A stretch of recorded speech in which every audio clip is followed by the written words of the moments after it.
자, 유튜브 시청자 여러분 큰일 났습니다. 지난 5년 내내 맨날 큰일이 났는데 오늘도 또 큰일이 나고 있더라고요. 자, 오늘은 또 어떤 소식이냐? 최근에 안철수 인수위원장이 뒷목을 잡고 기절초풍하는 일이 발생해 버려가지고 또 논란이 되고 있습니다. 자, 여러분, 우리가 지난 대선에서 기적적으로 이겼지 않습니까? 그죠? 그런데 그러면은 새 정부가 출범하기 전에 대통령직 인수위원회라는 걸 만들어가지고 전 정부로부터 각종 업무 보고를 받으면서 사전에 어떤 준비 작업이라는 거를 합니다. 자, 그런데 그 과정에서 문재인 정부의 산하 부서들로부터 이 인수위가 국가 재정과 경제 상황에 대해서 이제 각종 보고를 본격적으로 받아보기 시작하니까 세상에 개판도 이런 개판이 없더라는 거예요. 자, 그러니까 나라 곳간의 열쇠는 일단 인수위 측이 넘겨받았습니다. 그래, 우리가 열쇠를 넘겨받았어. 그런데 곳간을 딸칵하고 열어보니까 그 안이 텅 비어있더라는 거예요. 텅 비어있다라는 거야, 곳간이. 아, 여러분, 이 비참한 현실을 우리가 어떻게 하면 좋습니까? 유튜버 얼음사이다가 지난 5년 동안 수도 없이 비판했던 내용이 뭐였습니까? 그렇죠. 바로 국가 재정과 나라 빚, 국가 채무에 대한 걱정이었습니다. 국가 부채에 대한 걱정이었죠. 근데 그 내용이 결국 이제 그대로 실현되고 있다라는 겁니다. 예측했던 그대로 가고 있는 거예요. 안철수 대통령직 인수위원회 위원장은 지난 11일 언론과의 인터뷰에서 다음과 같이 말을 했습니다. 경제는 엉망이다. 나라는 빚더미다. 국민들은 허리가 휘고 있는 상황이다. 이것이 새 정부가 현 문재인 정부로부터 물려받은 성적표의 현실이라는 것을 국민들에게 분명히 말씀을 드려야 된다라고 말입니다. 자, 이런 얘기도 덧붙였습니다. 부동산도 엉망이고 코로나 대책도 엉망이고 경제도 국가 재정도 엉망이다. 사실상 우리는 폐허에서부터 새로 시작해야 되는 그런 상황이다라고 인수위원들이 이제 표현을 할 그런 정도라고 합니다. 지금 우리나라가 여러분들 굉장히 심각합니다. 인수위 측의 그런 인터뷰 내용을 제가 좀 찾아봤는데요. 지금 대한민국 국가재정 상황이 말 그대로 참담하다라고 합니다. 텅 비어 있어가지고 나라 곳간이 비어 있어가지고 예산을 쓰고 싶어도 그렇죠. 쓸 예산이 없다라는 거예요. 나라 곳간이 텅텅 비어 있는데 최근에 인수위 내부에서는 이제 어떤 말까지 나오냐면은 이게 거대한 구멍이 뚫렸다. 즉 싱크홀이 나라 곳간이 뚫렸는데 그 위만 살짝 이렇게 눈속임을 하듯이 카페트로 덮어놓은 그런 상황이다라는 이런 우스갯소리가 나올 정도라고 합니다.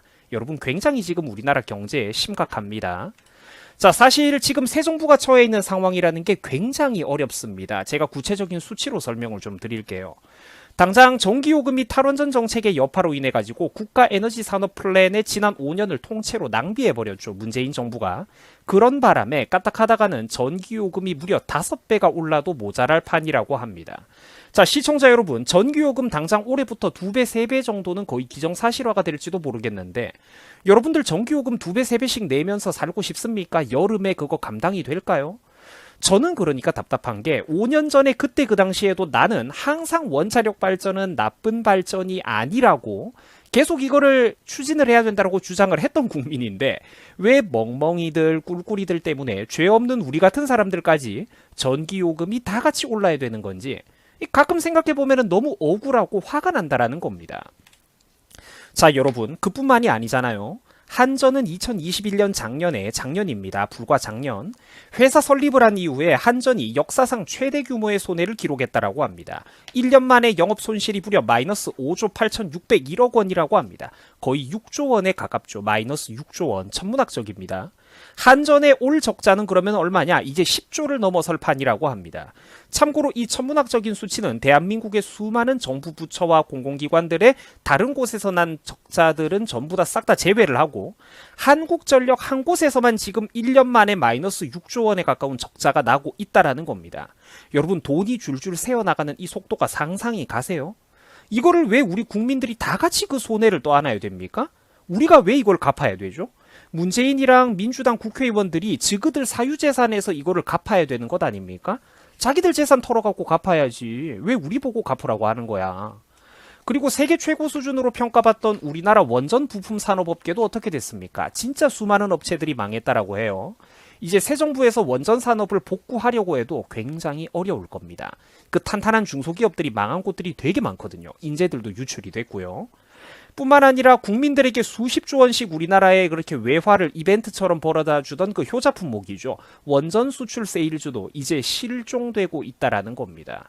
문재인 정부가 5년 동안 탈원전을 했는데 세계 어느 나라가 대한민국의 원전을 믿고 구입을 해주겠습니까?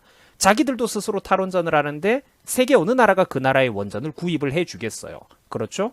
자, 1년 만에 마이너스 3조, 4조 원씩 넘어가는 손해가 문재인 정부 동안 차곡차곡 누적되고 포인트가 적립되어 오고 있었다라고 해요. 자, 이 모든 부담을 그러니까 안타까운 거는 새 정부가 이제 이거를 물려받아서 갚아나가야 된다라는 겁니다.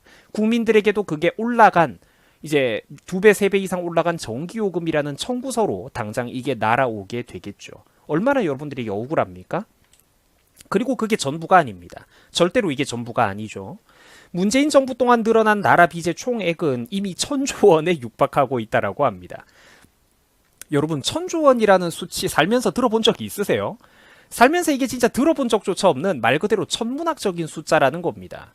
문재인 정부가 5년 동안 지난 5년 만에 늘려놓은 나라 빚이 얼마나 많냐면요. 지난 20여 년 동안 누적되어 있는 과거 4개 정부의 총합과 거의 비슷한 규모라고 합니다. 김대중, 노무현, 이명박, 박근혜 약 20년에 가까운 세월 동안 늘려놨던 그런 나라 빚들과 거의 맞먹는 비슷한 수준의 액수를 문 정부가 한 방에 늘려놨다라고 하죠. 상상이 가십니까? 공공기관의 지출은 역대 최대, 공무원들 선발도 역대 최대, 나라를 아주 그냥 개판으로 만들어 놓았다라는 겁니다. 이 모든 부담도 결국에는 그렇죠. 새 정부가 물려받아서 해결해야 된다라고 해요. 자, 또 있습니다, 여러분. 임기가 한 달도 안 남은 정부가 하고 있는 짓거리 좀 보세요. 대한민국의 공기업, 공공기관마다 간부들을 요직에 자기네 사람들을 수백 수천 명씩 꽂아놓고 있다라고 합니다. 자, 앞으로 새 정부가 일을 하려면은 저 무능하고 정치권 인맥에 낙하산으로 들어온 저런 인간들을 어쩔 수 없이 감당하면서 써야 된다라는 거예요. 마음부터 삐딱하고 현 정부하고는 그 멘탈과 기조 자체가 안 맞는 사람들인데 말이죠. 그 새 정부는 쓰고 싶은 인재도 충분히 뽑아 쓰지 못하면서 일을 추진해야 된다라는 거예요. 이게 그러니까 여러분들 지금 문정부가 걸음을 제대로 싸질러 놓고 있다라는 겁니다. 자, 그러면은 나라 빚이 역대 최대로 늘어난 만큼 뭐 경제라도 조금 그래 내수 경제라도 활성화가 되고 일자리라도 좀 늘어났느냐? 당연히 아니죠. 여러분들이 더 잘 알고 있을 겁니다. 지금 대한민국의 일자리는 역대 최저치로 실업자 수는 이미 1년 전 통계 자료 기준으로만 봐도 150만 명을 진작에 돌파했다라고 합니다. 우리나라의 취업자 숫자는 1년 만에 100만 명이 넘게 감소했다라고 해요. 자, 100만 명이 넘는 국민들이 그 재작년과 같은 달에 대비 작년에 1년 만에 일자리를 잃었다라는 겁니다. 100만 명이 넘는 국민들이 1년 만에 일자리를 잃었다라고 해요. 취업자 수가 그만큼 감소를 했으니까요. 자, 여러분 지금 우리나라가 어떤 상황인지 상상이 가십니까? 이게 어느 정도로 많은 수치냐면요. IMF가 터진 이후로 근 20년 동안 작성한 대한민국의 경제통계 역사상 역대 최악의 일자리 감소고 실업자 증가 속도는 가장 빠른 속도라고 합니다. 일자리는 가장 빠르게 줄어들고 또 반대로 실업자, 일자리가 없는 실업자는 가장 빠르게 증가하고 있다는 거죠.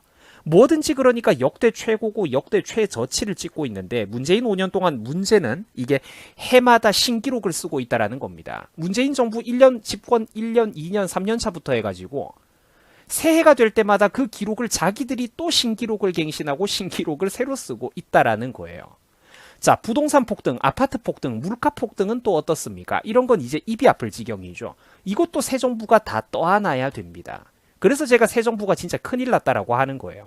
집값도 오르고 그런 식당 밥값도 오르고 소주값, 맥주값 전부 다 싹 다 오르고 있죠. 특히 99% 우리 같은 일반 국민들의 생계에서 가장 큰 비중을 차지하는 비용이 뭡니까? 그렇죠. 주거 비용이죠. 그런데 서울의 평균 집값 주거 비용이 어떻게 됐습니까? 폭등을 했어요. 박근혜 정부 마지막 연도와 비교를 해봐도 기본 2.5배에서 3배 가까이 폭등한 지역들이 수두룩합니다. 부동산이 폭등을 했는데 문정부는 집주인들에게만 일방적으로 불리한 부동산의 악법, 임대차 악법들을 만들면서 월세와 임대료, 세금 부담을 전 국민 모두에게 늘려놓았습니다. 그러니까 물가가 오르는 것도 당연한 것 아니겠습니까? 임대료가 오르는데 자영업자들이 물가를 안 올리고 버틸 수가 있을까요? 그러니까 이게 하나를 잘못하면은 연쇄 반응이 도미노처럼 나타나게 된다라는 거예요. 부동산 시장의 공급량이라도 늘리고 규제라도 좀 풀어주면서 진작에 재개발 재건축이라도 허용을 했더라면 이 지경까지는 안 됐을 텐데 잘 알지도 못하는 것들이 시장 경제에 어설픈 대가리로 개입을 해버리니까 이런 바보 같은 연쇄 반응들이 연이어 터져 나오게 된다라는 거예요. 도미노가 쓰러진다라는 거지. 나라를 이 지경으로 만들어 놓고 파탄을 내놓고 저쪽 지지자들은 벌써부터 새 정부가 뭐하냐고 새 정부 타령을 하고 있습니다. 얼마나 뻔뻔합니까? 아직 임기 시작도 안 한 사람들을 갖다가 당연히 이런 거시 정책들은 전 정부가 허짓거리해 놓은 영향을 최소 2, 3년 이상 몇 년 이상 받는데 이거를 새 정부 탓을 하고 있어요. 양심은 도대체 어디로 갔단 말입니까? 그래서 안철수도 참다가 이제 속이 터져가지고 얘기를 하는 거예요. 부동산값 폭등, 세금 폭탄 이런 것들은 명백히 현 정부가 남긴 잘못들이다. 새 정부가 출범하자마자 이걸 하루아침에 해결하는 것은 현실적으로 불가능하다라고 말입니다. 그리고 또 안철수가 이런 말도 하죠. 또 인수위 관계자들도 기자들과 만나서 공통적으로 이런 말들로 입이 모였습니다. 들려드리자면은 인수위 일하면서 우리가 직접 업무 보고를 받아보니까 진짜로 심각했습니다. 나라 경제 지표가 엉망입니다. 나빠도 너무나도 나쁘기 때문입니다. 자, 새 정부는 2중, 3중, 4중의 고난을 떠안고 있는 상황입니다. 나라 곳간의 열쇠를 넘겨받았나, 나라 곳간의 열쇠를 넘겨받았나 했더니 그 안을 열어보니 곳간이 텅 비어있더라라는 것이죠. 싱크홀이 있는데 이거를 살짝 그 위에다가 카페트로 덮어놓기만 했다라는 우스갯소리가 인수위 내부에서 나올 정도라고 합니다. 여러분 상상이 가십니까? 지금 각종 국내 경제 지표는 정말로 상상을 초월할 정도로 나쁜 상황입니다. 이만큼 당해봤으면은 부디 다가오는 어떤 지방선거 등에서는 부디 현명하고 똑똑한 우리나라 국민들이 앞으로 정신을 차릴 수가 있을까요? 그 몇몇 지역들 국민들이 좀 계몽할 수가 있을까요? 그런데 제 경험상 왠지 아직도 우리 대한민국의 미래는 살얼음판 위를 걸어가는 것처럼 불안하게만 느껴집니다. 자, 시청을 해주셔가지고 대단히 감사드립니다. 여러분들 수고하셨습니다.